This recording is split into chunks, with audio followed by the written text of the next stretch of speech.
ضروری نہیں اس کے کاندھے کے تل پر نظم لکھی جائے، کولہوں کے حجم پر، دانتوں کو سیدھا کرنے والی تاروں پر، کیا بات یا اس کے پسند کے قہوہ خانے پر کاغذ کالے کیے جائیں۔ نظم لکھنی چاہیے جوگر پہننے کے فوائد پر، بلیوں کی نسلوں پر، بچوں کی آوازوں پر، اور ناخن بڑھانے کے مقابلوں پر۔ اب وہ ظاہر ہے تھیوریٹیکل گراؤنڈز پہ تو یہ بات کسی صورت شاید ثابت نہیں ہو پائے گی، لیکن مطلب جنیرکلی اگر میں کہوں تو یہ ساری چیزیں پڑھ کے آپ کو چیزوں کی سمجھنے میں آسانی ہو جاتی ہے۔ زبان کے ساتھ جس زبان کا آپ ادب پڑھ رہے ہیں وہ اس میں آپ کی اس زبان میں آپ کی دلچسپی پیدا ہونا شروع ہو جاتی ہے۔ جو اچھی فلم ہوتی ہے، ایک اچھی سیریز ہوتی ہے، وہ اپنے اندر ایک پوری دنیا ہوتی ہے۔ جب آپ اس کو دیکھتے ہیں تو آپ کچھ وقت ان کرداروں کے ساتھ گزارتے ہیں، کچھ وقت اس کہانی کے اندر رہ کر گزارتے ہیں، اور وہ کہانی کے اندر جو مختلف کہیں پہ کوئی تھوڑا بہت فلسفہ ہوتا ہے، کہیں پہ کوئی تھوڑا بہت رومانس ہوتا ہے، کہیں پہ کرائم ہوتا ہے، تو یہ چیزیں آپ کو آپ کی اپنی زندگی میں ان طرح کے معاملات کو ڈیل کرتے ہوئے آپ کے رویوں کو میچور کر دیتی ہیں، پختہ کر دیتی ہیں۔ مجھے لگتا ہے کہ ایک شخص جو پڑھ رہا ہے وہ بہرحال اس شخص سے بہتر ہے جو نہیں پڑھ رہا، وہ کچھ بھی پڑھ رہا ہے، بے شک وہ ایک تھرلر کرائم سیریز کی ایک کہانیوں کی سیریز پڑھ رہا ہے، یا وہ سائنس فکشن ہی کیوں نہیں پڑھ رہا، کیونکہ وہ الٹیمیٹلی جو آپ پڑھ رہے ہوتے ہیں وہ کہیں نہ کہیں آپ پر اثر ڈال رہا ہوتا ہے، پھر گریجولی آپ کنفائن ہونا شروع ہو جاتے ہیں، یار میرا انٹرسٹ کیا ہے، میری دلچسپی کن چیزوں میں ہے، کون سی چیزیں ہیں مجھے اپیل کرتی ہیں۔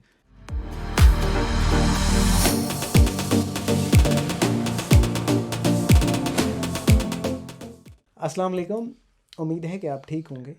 آج ہم نے اپنے پوڈ کاسٹ میں ایک ایسی شخصیت کو دعوت دی ہے جو ایک نجی یونیورسٹی میں بطور استاد جو ہے میڈیا پڑھاتے ہیں اور ادیب ہیں، شاعر ہیں۔ آج ہم ان سے ملتے ہیں۔ السلام علیکم سر، وعلیکم کیسے ہیں؟ السلام، میں بالکل ٹھیک ہے، خیریت سے، بہت خیریت۔ شکریہ ساجد۔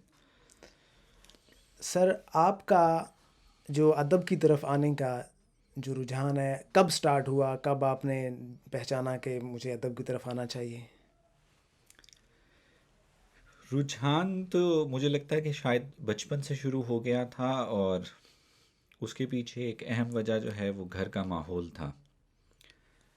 جب میں بڑا ہونا شروع ہوا تو میں نے دیکھا کہ میرے والدین جو ہیں وہ کو کتابیں پڑھتے ہیں، آلدو دونوں پیرنٹس کے جو پڑھنے کے رجحانات تھے وہ مختلف تھے۔ والد میرے زیادہ جو مذہبی ادب ہے وہ پڑھتے تھے، مذہبی کتابیں پڑھتے تھے، تو وہ گھر میں پہلے سے موجود تھی، تو ان کو دیکھ کر اور ان کی گفتگو سے ان کو پڑھنے کی طرف جو طبیعت ہے وہ مائل ہوئی۔ اور والدہ جو تھی وہ عموماً زیادہ جس کو ہم پاپولر فکشن کہتے ہیں وہ پڑھتی تھی، ڈائجسٹ پڑھتی تھی، کہانیاں پڑھتی تھی، تو تھوڑا بہت وہ والا فلیور بھی گھر میں ملنا شروع ہو گیا۔ ٹھیک ہے۔ تو یہ دونوں ایک ساتھ چلنا شروع ہوئے، تو دونوں چیزیں میں نے کچھ کچھ پڑھنا شروع کر دی، کچھ ان سے ان پہ گفتگو سننا شروع کر دی، اور پھر تھوڑا سا احساس ہوا کہ میری اپنی طبیعت میں بھی کوئی دلچسپی ہے ٹھیک ہے۔ شاعری کی طرف، موسیقی کی طرف۔ تو پہلی دلچسپی بنیادی طور پر شاعری کے ساتھ تھی۔ اچھا۔ تو اس میں پھر یہ ہوا کہ مجھے اسکول میں بھی اور گھر میں بھی دونوں جگہ پہ ایسا ماحول ملا کہ مجھے پڑھنے کو چیزیں ملتی رہی۔ ٹھیک۔ اور جب وہ پرائمری اسکول پاس کر کے تھوڑا سا آگے گئے تو ہمارے گھر کے پاس ایک پرائیویٹ لائبریری ہوتی تھی، اس کا نام پاکستان پبلک لائبریری تھا۔ تو اس زمانے میں وہ 2 روپے میں آپ کو ایک کتاب 24 گھنٹے کے لیے اس لائبریری سے مل جاتی تھی۔ تو میں وہ کتاب لے آتا تھا، تو اور وہ کتاب پڑھنے کی جلدی ہوتی تھی کیونکہ اگر آپ واپس کرنی تھی اور 2 روپے دینے، اگر دوسرا دن آپ اس کو رکھیں گے اپنے پاس تو وہ 2 روپے سے 4 روپے ہو جائیں گے۔ ٹھیک۔ تو وہ 2 روپے بچانے کی خاطر کتاب بھی جلدی پڑھی جاتی تھی، اور یوں بہت سارا کچھ پڑھا جانا بھی شروع ہو گیا۔ اس لائبریری میں زیادہ کتابیں بھی مشہور ادیبوں کی تھی جو پاپولر ادیب تھے، تو یوں عمران سیریز وغیرہ، ڈائجسٹ، اور پھر بنیادی طور پہ جو ہمارا اردو کا ایسا ادب ہے جو زیادہ پڑھا جاتا ہے خاص طور پہ نوجوانوں میں، ٹھیک۔ تو وہ بانو قدسیہ، اشفاق احمد، ممتاز مفتی، قدرت اللہ شہاب، ان لوگوں کی چیزوں سے میں نے پڑھنے کا آغاز کیا، اور ساتھ وہی شاعری چلتی رہی۔ آلدو اس وقت مجھے شاعری جو بھی مل جاتی تھی میں پڑھ لیتا تھا، اور عموماً وہاں زیادہ کتابیں وہی ہوتی تھی جو اس وقت کے مشہور پاپولر شعراء کی ہوتی تھی، یا جیسے غزل کا انتخاب ہے اس کی کوئی کتاب ہے، نظم کا انتخاب ہے اس کی کوئی کتاب ہے، فیض کی منتخب نظمیں، اس کی منتخب نظمیں۔ تو یوں ادب کے ساتھ میری پھر دلچسپی پیدا ہوئی، اور جب میں ہائی اسکول کی یا 8ویں میں تھا یا 7ویں میں تھا تو مجھے لگا کہ جیسی چیزیں میں پڑھ رہا ہوں میں ایسی چیزیں لکھ بھی سکتا ہوں۔ تو میں نے پھر غزلیں کہنا شروع کر دی، نظمیں کہنا شروع کر دی۔ وہ ان اصناف کے جو پیرامیٹرز ہوتے ہیں ان پہ تو پوری نہیں اترتی تھی، یعنی اگر غزلیں ہیں تو وہ اس میں کوئی بحر یا میٹر فالو نہیں کیا ہوتا تھا، لیکن وہ ایک اظہار ہوتا تھا۔ تو اسی طرح مجھے لگا کہ میں تو ڈرامہ بھی لکھ سکتا ہوں، تو میں نے شاید پتہ نہیں 8ویں 9ویں جماعت میں ایک ڈائری پہ ایک ڈرامہ لکھنا شروع کر دیا، سین، کریکٹر اور یہ، بہت جو کہ زبردست۔ پتہ نہیں کچھ عجیب سی شکل اس کی بن گئی۔ تو لیکن یہ ساری ایکٹیویٹیز وہ تھی جس نے جو ادب کے لیے ایک پیشن میرے اندر پیدا کیا۔ یہ پیشن آپ کو والدین کی طرف سے ملا نا، کیونکہ والدین جو ڈائجسٹ پڑھتے تھے، آپ کے گھر میں اس طرح کا ماحول تھا، تو ادب جو ہے وہاں سے شروع ہوا۔ جی شاید ادب سے دلچسپی میری ہو سکتا ہے شخصیت کا حصہ ہو، کہیں میرے اپنے رجحانات ہوں، لیکن ان کا یہ ضرور کریڈٹ ہے کہ انہوں نے مجھے وہ ماحول مہیا کیا کہ میرے گھر میں کتابیں تھیں، اور میرے والدین ہر وقت ٹی وی کے آگے نہیں گزارتے تھے، بلکہ وہ کتابیں بھی پڑھتے تھے۔ ہر اتوار کو ایک دو اخبار گھر آیا کرتے تھے، تو اخباروں میں بھی وہ سنڈے میگزین اور ڈائجسٹ اس طرح کی چیزیں ہوتی تھیں، اور اس کے علاوہ بھی کچھ منتھلی میگزینز آ جاتے تھے گھر میں۔ تو یہ ماحول مہیا کرنا ان کی ایک بہت بڑی سپورٹ تھی۔ اور پھر جب میں خود بھی پڑھنے لگا تو عموماً ٹین ایج لوگوں کو جب وہ فکشن پڑھنا شروع کر دیتے ہیں تو عموماً ہماری سوسائٹی میں ڈسکریج کیا جاتا ہے کہ جی بچہ بگڑ جائے گا، بچہ خراب ہو جائے گا۔ تو اس قسم کی کوئی اپوزیشن مجھے میرے پیرنٹس کی طرف سے یا بڑے بہن بھائیوں کی طرف سے نہیں ملی تھی۔ تو یوں پھر گریجولی آہستہ آہستہ جو دوستی یا جڑت ہے وہ بھی ایسے لوگوں کے ساتھ ہوتی رہی جنہوں نے پھر اس شوق یا اس دلچسپی کو کی پرورش کرنے میں بہت اہم کردار ادا کیا۔ ٹھیک سر۔ اچھا سر، آپ کے ادبی سفر میں کوئی یادگار لمحہ آپ کو کوئی جو بہت یادگار ہو آپ کے لیے؟ ایک بہت یادگار لمحہ وہ ہے کہ جب، اور جو ایک ٹرننگ پوائنٹ ہے، کہ جب میرا آنا جانا ملتان آرٹس فورم میں شروع ہوا، اور خاص کر وہ آنے جانے کو بھی اگر میں پرٹیکولر کروں تو وہ ہوگا کہ جب مجھے اس کے سیکٹری بننے کا موقع ملا، اور وہ بھی کچھ ایک اتفاق ہی تھا کہ ہمارے ایک دوست تھے نیر مصطفیٰ جو اس وقت ملتان آرٹس فورم کے سیکٹری تھے، اور جب میں نے وہاں آنا جانا شروع کر دیا ملتان میں تو ان کا کمپٹیٹیو ایگزام پاس ہو گیا، اور ان کی پی ایم ایس کے ذریعے سلیکشن ہو گئی۔ تو ان کو جانا تھا اپنی ٹریننگ کے لیے، تو ان کو وہ سیکٹری شپ چھوڑنی تھی کیونکہ ان کو لاہور چلے جانا تھا۔ ٹھیک۔ تو انہوں نے مجھے کہا کہ جی تم آ رہے ہو باقاعدگی سے اور نوجوان ہو اور تم یہ کام کر سکتے ہو۔ میں نے بہت ہیزیٹیٹ کیا کہ جی یہ ذمہ داری میں نہیں لے سکتا، تو لیکن اس نے مجھے بار بار اکسایا، اور پھر اس کے بارے میں خالد سعید صاحب سے بات کی، انہوں نے بھی فوراً ایگری کر لیا۔ تو وہ جو ایک اس سیکٹری شپ کا ایک رجسٹر ملنا اور اس ہفتہ وار ادبی نشست کو مینیج کرنے کی ذمہ داری کا میرے پاس آنا تھا، وہ مجھے لگتا ہے کہ میرے زندگی میں ایک ادبی یادگار سفر میں ایک ایسا موڑ ہے جس نے بہت اہم کردار ادا کیا آگے چلنے والی چیزوں میں۔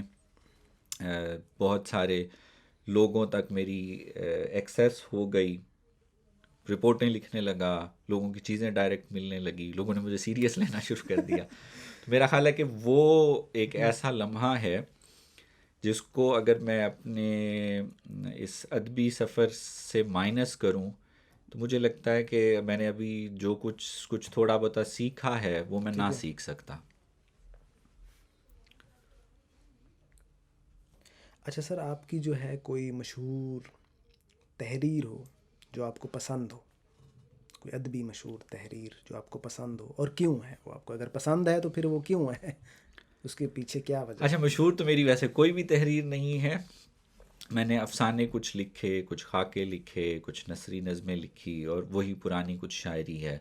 وہ اس میں سے بہت ساری شاعری تو پبلک بھی نہیں ہوئی، لیکن وہ مجھے لگتا ہے کہ وہ مجھے ابھی بھی پسند ہے، کیونکہ وہ اس ایج میں لکھی ہوئی ہے، کچھ خاص طرح کی جذباتی کیفیات میں لکھی ہوئی ہیں. آج کی ڈیٹ میں اگر میں دیکھوں تو کیونکہ پچھلا کچھ سالوں سے میں زیادہ خاکے ہی لکھ رہا ہوں مختلف شخصیات کے، ٹھیک ہے.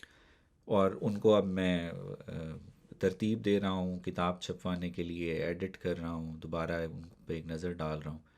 تو اب مجھے محسوس ہوتا ہے کہ وہ خاکے مجھے لگتا ہے کہ زیادہ قریب ہیں. ایک تو وہ ان لوگوں کے ہیں زیادہ تر کہ جن کے ساتھ میں نے بہت وقت گزارا اور جن کو میں اپنے قریب سمجھتا ہوں، اسی لیے شاید میں نے ان پہ خاکے لکھے بھی صحیح. تو وہ ایسی تحریریں ہیں جو جب میں پڑھتا ہوں تو مجھے لگتا ہے کہ اس شخص کے ساتھ جو میرا رشتہ ہے وہ اس تحریر میں مجھے نظر آ رہا ہے، اور وہ 10 سال کا، 15 سال کا، جتنے بھی سال کا رشتہ ہے، وہ اس سے کم از کم مجھے پڑھ کے ایسا محسوس ہوتا ہے کہ میں نے وہ پوری ریل ایک دفعہ ریوائنڈ کر کے ایک فلم دوبارہ دیکھ لی ہے جو 10 سال 15 سال کے رشتے پر محیط ہے.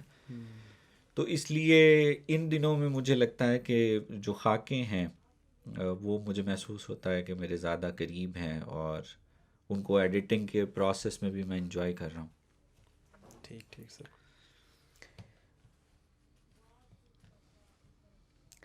سر، موجودہ دور میں جو ادب کی اہمیت ہے وہ کیا ہے؟ ادب کی اہمیت تو میرا خیال ہے ہر دور کے ساتھ ہی بدلتی بھی رہتی ہے اور برقرار بھی رہتی ہے، صرف اس کی شکلیں تبدیل ہوتی رہتی ہیں. لیکن یہاں بنیادی جو معاملہ ہے وہ یہ ہے کہ آپ جس سماج میں رہ رہے ہیں اس سماج میں ادب کو کیا مقام دیا جا رہا ہے، وہ سوسائٹی کی کن پریورٹیز میں ہے. ٹھیک ہے. اور یہاں پہ پھر ظاہر ہے کہ سوسائٹی کو چلانے والے جو سوشل انسٹیٹیوشنز ہیں ان کے ساتھ پھر لامحالہ ریاست اور حکومت، ان دونوں کا بہت اہم کردار ہوتا ہے. اور انفارچونیٹلی ہمارے سماج اور ہماری ریاست دونوں نے ہی ادب کو، ادیب کو، فن کو فوقیت نہیں دی. نہیں فوقیت دی. وہ ان کی ترجیحات میں کہیں بہت نیچے رہا ہے، اور یہی وجہ ہے کہ وہ اس کا جو ایسنس ہے، یا اتنا اچھا ادب یہاں تخلیق ہوتا بھی رہا تو اس کے ہمیں اثرات سماج میں اس طرح سے نظر نہیں آتے جس طرح سے وہ نظر آنے چاہیے. ایک زمانہ تھا شاید لوگ ادب کے ساتھ جڑے ہوئے تھے، اب ایسا نہیں ہے. پھر اس میں تھوڑی سی جو اور ریزن ہے وہ کچھ یوں سمجھیے کہ ادب پہلے ایک ریکریشنل ایکٹیویٹی اور انٹرٹینمنٹ کا بھی کام کر رہا تھا. ٹھیک. کہ کتاب جو ہے وہ وقت گزارنے کے لیے اور ایک خاص پلیئر اور لطف لینے کے لیے بھی پڑھی جاتی تھی. مشاعرہ صرف آپ شاعری سننے کے لیے نہیں جاتے تھے، بلکہ آپ مشاعرے میں ایک سوشل گیدرنگ کے لیے بھی جا رہے ہوتے تھے، اور ایک انجوائے کرنے کا بھی ٹائم ہوتا تھا.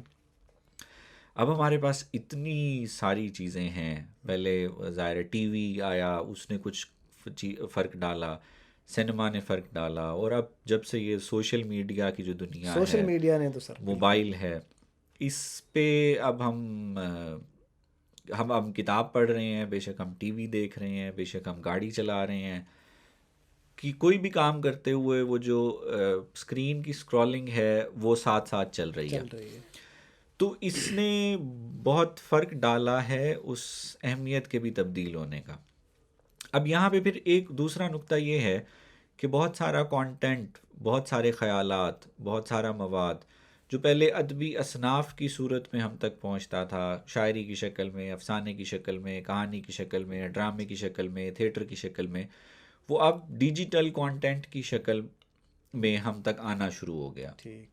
اس کا یونرا تبدیل ہو گیا، اس کی شکل تبدیل ہو گئی ہے، اس کا معیار بھی بدل گیا ہے. شاید معیار اب اتنا اچھا نہیں ہوگا اور زیادہ لوگوں تک وہ جا رہا ہے، لیکن کانٹینٹ کی ایکسیس بہت آسان ہو گئی ہے. یعنی اب ایسا نہیں ہے کہ کوئی بھی طرح کا کانٹینٹ کسی بھی آدمی سے چھپا ہوا ہے. جس کے پاس ایک موبائل فون ہے، انٹرنیٹ ہے اور سوشل میڈیا کی اپلیکیشنز ہیں، تو اس کی ایکسیس ہر طرح کے کانٹینٹ تک چلی گئی ہے.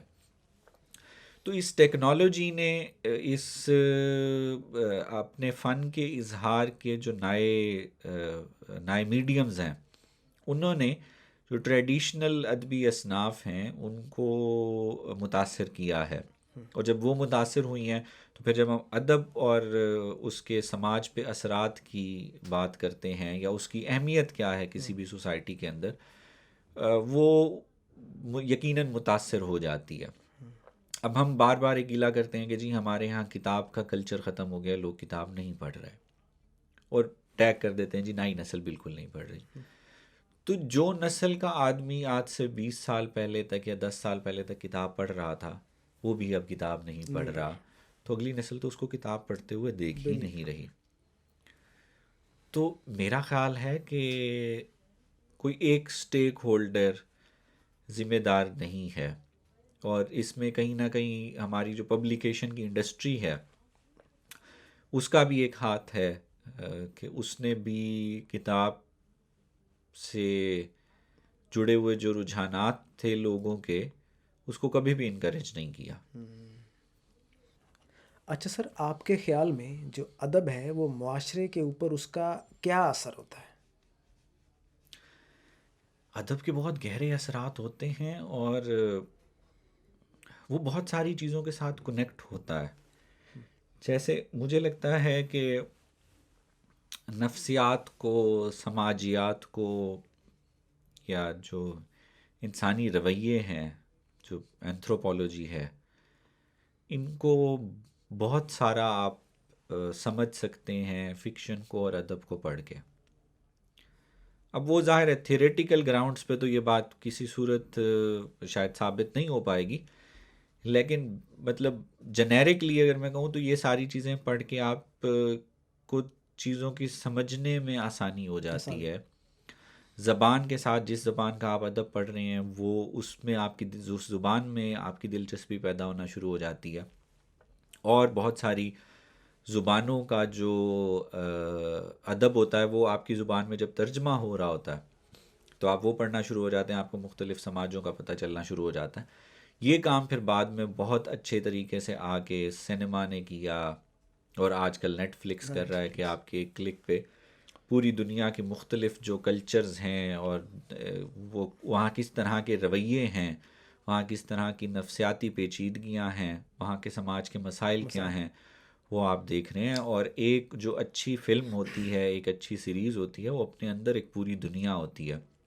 جب آپ اس کو دیکھتے ہیں تو آپ کچھ وقت ان کرداروں کے ساتھ گزارتے ہیں، کچھ وقت اس کہانی کے اندر رہ کر گزارتے ہیں.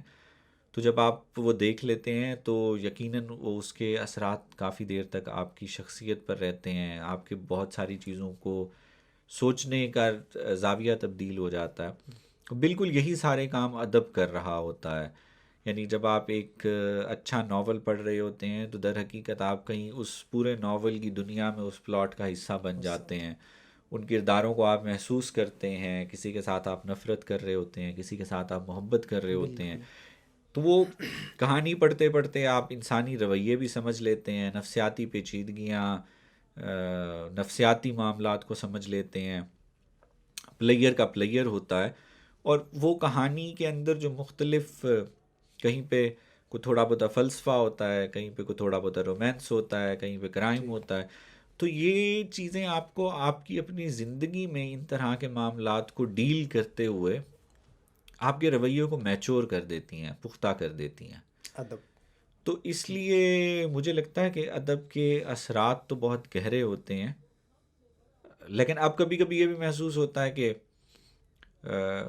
کچھ بہت بڑے بڑے ناموں کی جو ریڈنگ ہے وہ فیشن بنتی جا رہی ہے. مطلب ہم لوگوں کے ہاتھوں میں، نوجوانوں کے ہاتھوں میں جب ٹالسٹائی، دوستویسکی کے ناول دیکھتے ہیں اور پھر دیکھتے ہیں کہ یار اگر اتنے لوگ واقعی یہ پڑھ رہے ہیں تو پھر جو سماج ہے اس میں کوئی تبدیلی پیدا کیوں نہیں ہو رہی.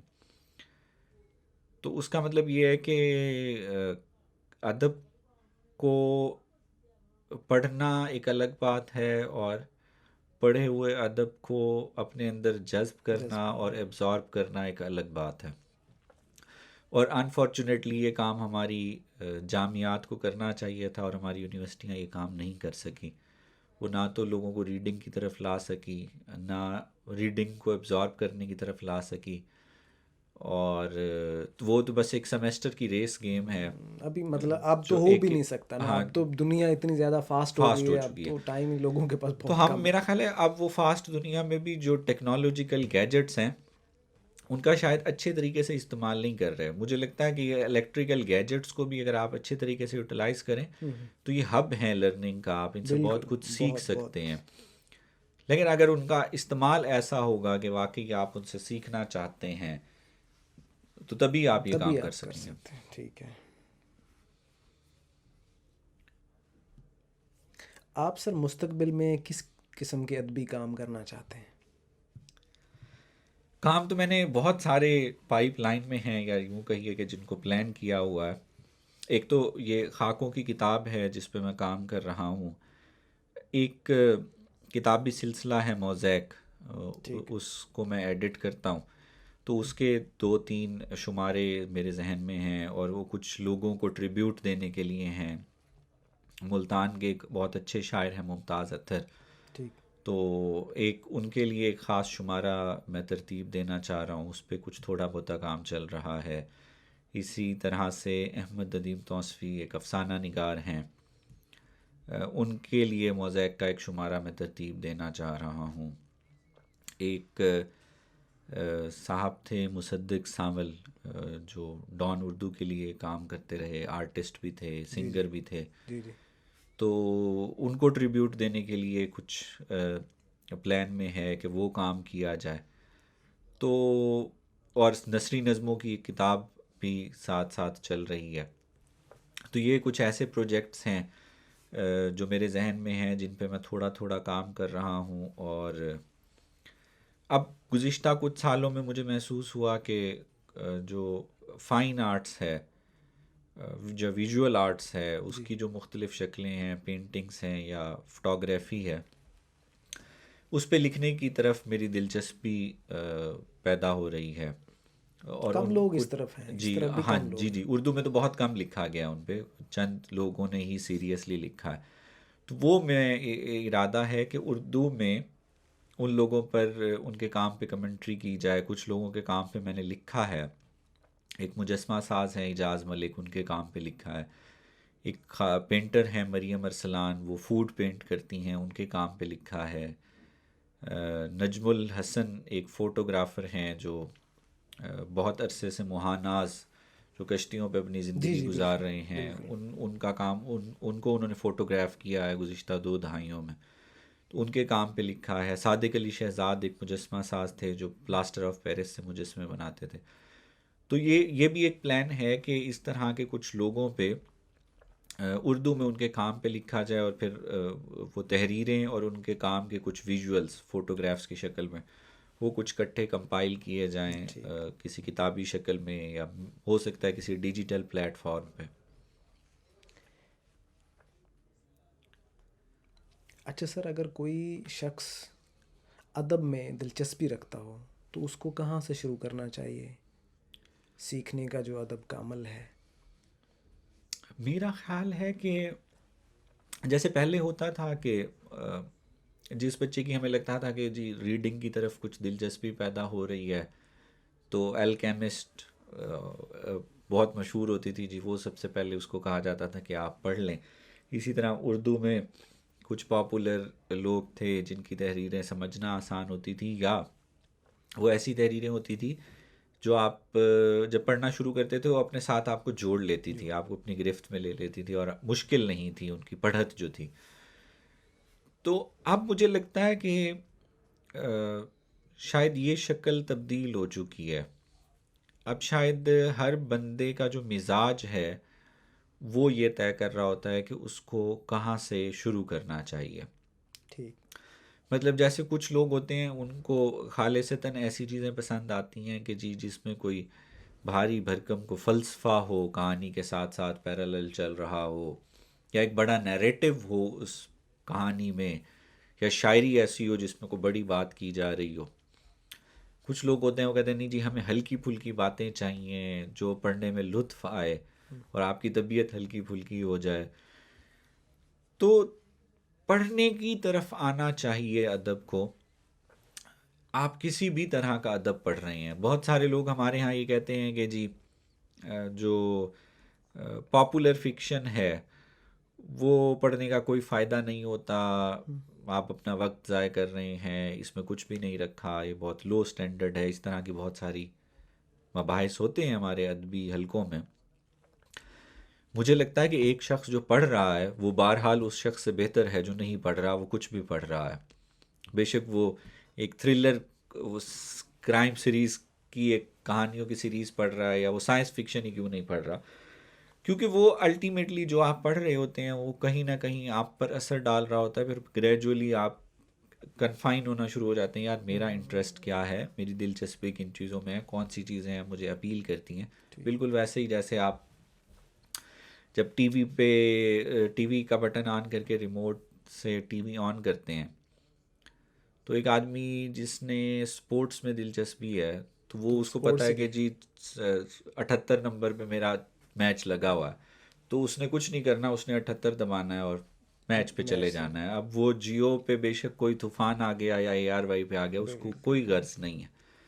تو جو سلیکٹیو ایکسپوئر ہے وہ جیسے میڈیا پہ ہے, جیسے سنیما میں ہے, بالکل ایسے ہی ادب میں بھی میرا خیال ہے کہ یہی عمل ہوتا ہے جو شروع میں بنیادی طور پہ ریڈر کو کرنا پڑتا ہے, اور بہت سارے لوگ کرتے بھی ہیں.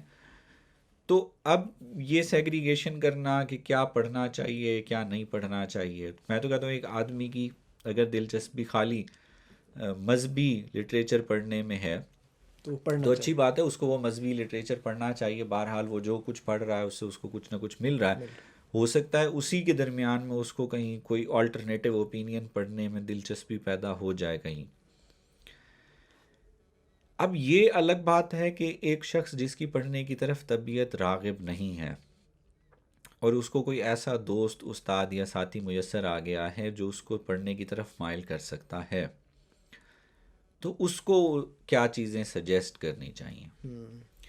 تو ان میں جو بات مجھے محسوس ہوتی ہے وہ یہی محسوس ہوتی ہے کہ شروع میں ایسے شخص کو آپ کو ایسی چیزیں پڑھنے کے لیے ریکمینڈ کرنا چاہیے جن میں جو انسان کی بنیادی جبلتیں ہیں, انسان کے بنیادی رویے ہیں, ان سے جڑی ہوئی کہانیاں ہونی چاہیے. مثلاً اب ہم اپنے اردو کی بات کریں تو ہمارا جو بے شمار ادب پچھلی صدی میں پروڈیوس ہوا ہے اردو میں, وہ افسانہ ہو یا ناول ہو, اس میں بہت سارا کام انہی 3-4 چیزوں پر ہی ہے, اور وہ بہت اچھا کام ہے لوگوں کو پڑھنے کی طرف مائل کرنے کے لیے. اور بالکل ایسا ساتھ یہ ہے کہ اگر وہ آدمی سنیما دیکھنے میں بھی دلچسپی رکھتا ہے تو ایسی بہت ساری چیزیں ہیں جو فکشن تھی ان کو بعد میں ویژولائز کیا گیا, ان پہ فلمیں بنی یا ویب سیریز بنی ہیں. تو اگر ان دونوں کو پیرالل چلائیں تو مجھے لگتا ہے بہت سارے لوگوں کی دلچسپی کریٹ کی جا سکتی ہے. بالکل ایسا ہی شاعری کے حوالے سے ہے. شاعری بہت سارے لوگوں کے لیے پڑھنا مشکل ہوتی ہے, مگر شاعری سننا یا شاعری سننا وہ دونوں کام آسان ہوتے ہیں. تو آپ کسی شاعر کی اپنی پڑھی ہوئی شاعری اس تک پہنچانا شروع کر دیں, یا کسی نے شاعری کو گایا ہے اچھے انداز میں, اس کو سننا شروع کر دیں. اور بہت دفعہ ایسا ہوتا ہے نیا آدمی کے لیے, جب وہ شعر پڑھ رہا ہوتا ہے یا نظم پڑھ رہا ہوتا ہے تو شاید اس پہ اس طرح سے نہیں کھل رہی ہوتی, یا اس کو ایسا نہیں سمجھ رہا ہوتا. جب وہ اس کو گائی ہوئی حالت میں سنتا ہے تو اس کو لگتا ہے اچھا یہ اس کے یہ میننگ ہے, کیونکہ وہ شاید سنگر اس کو ڈی کوڈ کر رہا ہوتا ہے اس کے میننگ کو. کوئی ایسی کتاب جو آپ کو بار بار پڑھنے کے لیے دل کرتا ہو کہ یار اس میں بہت مطلب اس طرح سے ہے کہ ادب ادھر سے مجھے بہت ملے گا سیکھنے کے لیے, جو آپ بار بار اس بک کو پڑھنا چاہیں؟ میرا خیال ہے میرے لیے تو ایسی بہت ساری کتابیں ہیں جو عموماً میں کئی دفعہ پڑھ بھی چکا ہوں, پوری نہیں تو ابھی بھی بعض اوقات کبھی سامنے آ جائے یا دل چاہ رہا ہو تو 2 صفحے بیٹھ کے پڑھ لیا. اس میں سر فہرست تو مشتاق احمد یوسفی ہیں. ٹھیک. وہ بے شک آب گم ہو یا خاکم بدن ہو, وہ عموماً ان کو میں پڑھ لیتا ہوں. آب گم کافی طویل کتاب ہے, شاید 2-3 دفعہ میں نے پوری پڑھی ہے، لیکن ابھی بھی مجھے اگر موقع ملے اور کوئی درمیان میں بریک نہ آئے تو شاید میں ایک گو میں پھر بھی اس کے 20 30 25 جتنے صفحات پڑھ سکتا ہوں میں پڑھ لیتا ہوں، مجھے اس میں اتنی دلچسپی ہے۔ ایک ترجمہ ہے امپورٹنس آف لیونگ، ایک کتاب ہے لن یو تانگ کی، جینے کی اہمیت کے نام سے اس کا ترجمہ اردو میں ہوا تھا، تو وہ بھی کتاب مجھے اچھی لگتی ہے، میں اس کے درمیان سے ٹکڑے کھول کے کئی دفعہ پڑھ لیتا ہوں۔ حسن مراج کی ایک کتاب ہے ریل کی سیٹی، وہ کتاب ایسی ہے جو جس کے درمیان میں سے، کیونکہ اس میں چھوٹے چھوٹے چیپٹر ہیں 3-3 4-4 صفحوں کے، تو کئی دفعہ میں نے درمیان سے اس کا کوئی صفحہ کھولا اور ایک آدھا چیپٹر پڑھ لیا۔ شاعری کی تو ایسی بہت ساری کتابیں ہیں، ظاہر ہے اردو کی کلاسیکل شاعری ہو یا پلیئر آف فلاسفی ول ڈیورانٹ کی ایک ایسی کتاب ہے جس میں ایسی اپیل مجھے محسوس ہوتی ہے کہ اس کو بھی کئی دفعہ پڑھا جا سکتا ہے، بلکہ وہ آپ کی سائڈ ٹیبل بک بھی ہو سکتی ہے۔ اور خواجہ غلام فرید کی شاعری میں بھی مجھے ایسا محسوس ہوتا ہے کہ وہ بار بار پڑھی جاتی ہے، اس کو خیر ہم اب اتنی گائی جا چکی ہے کہ عموماً ہماری گاڑیوں میں موبائلوں میں وہ گائی ہوئی شاعری موجود ہے جو آپ وقفے وقفے سے سنتے رہتے ہیں۔ تو اس طرح کی کئی کتابیں میری فہرست میں، تو اس کے علاوہ بھی کئی کتابیں ہوں گی۔ ایرک فرام کی ایک کتاب ہے سین سوسائٹی، وہ بھی مجھے بار بار پڑھنے کی دلچسپی ہے اس کو۔ احمد ندیم توصفی کا میں ذکر کر رہا تھا، ان کے افسانے بھی ایسے ہیں کہ بار بار پڑھے جا سکتے ہیں۔ تو ایک طویل فہرست ہو سکتی ہے اس طرح کی کتابوں کی جن کو ایک سے زیادہ دفعہ پڑھا جا سکتا ہے، یا میری دلچسپی ہے جن کو میں نے ایک سے زیادہ دفعہ پڑھا ہے اور ابھی بھی کبھی موقع ملتا ہے، بے شک 2 منٹ 5 منٹ 10 منٹ ہی صحیح، تو اس کا کوئی میں ایک چنک ضرور پڑھ لیتا ہوں۔ اچھا سر، آپ نے شعر و شاعری کی ہے، لکھا ہے، تو ہم پروگرام کو آپ کی جو کسی ایک شاعر پہ ہم اختتام کرنا چاہیں گے سر، وہ اگر آپ سنانا چاہیں۔ یہ ایک نظم ہے جس کا نام ہی ہے کہ نظم نہیں کہنی چاہیے۔ نظم کا نام ہے نظم نہیں کہنی چاہیے۔ نظم لکھنا ضروری نہیں، ہر چھٹی کے دن، سال گرہ کے دن، نئے سال پر، برسی پر، یا اس کی شادی کے دن۔ نظم نہیں لکھنی چاہیے شراب پیتے ہوئے ہر گھونٹ کے درمیان، اور نہ ہی سگریٹ کا ہر کش لگاتے ہوئے۔ نظم ممنوع ہے چلتے ہوئے لکھنا، خالی پیٹ یا الٹے لیٹ کے لکھنا۔ نظم نہیں کہنی ہوتی وبا کے دنوں میں، آدھے چاند کی راتوں میں، مینڈکوں کے موسم اور سردی کی دوپہروں میں۔ ضروری نہیں اس کے کاندھے کے تل پر نظم لکھی جائے، کولہوں کے حجم پر، دانتوں کو سیدھا کرنے والی تاروں پر، یا اس کے پسند کے قہوہ خانے پر کاغذ کالے کیے جائیں۔ نظم لکھنی چاہیے جوگر پہننے کے فوائد پر، بلیوں کی نسلوں پر، بچوں کی آوازوں پر، اور ناخن بڑھانے کے مقابلوں پر، سر کبوتروں کی جگہ چمگادڑوں پر، چابی کے گچھوں کے وزن پر، اور نائی کی دکان پر کٹے بالوں کی تعداد پر۔ نظم ایک سنجیدہ عمل ہے، اسے سانس کی طرح بے حساب نہیں ہونا چاہیے، بلکہ بھینس کے تھنوں میں چھپے دودھ کی طرح تولا جانا چاہیے۔ سر کیا بات ہے سر، بہت شکریہ سر، آپ تشریف لائے ہمارے پروگرام میں، آپ کا بہت شکریہ، بہت شکریہ، قیمتی وقت دیا ہمیں، اپنے قیمتی ٹائم میں سے، بہت شکریہ، بہت شکریہ آپ نے بلایا، تھینک یو۔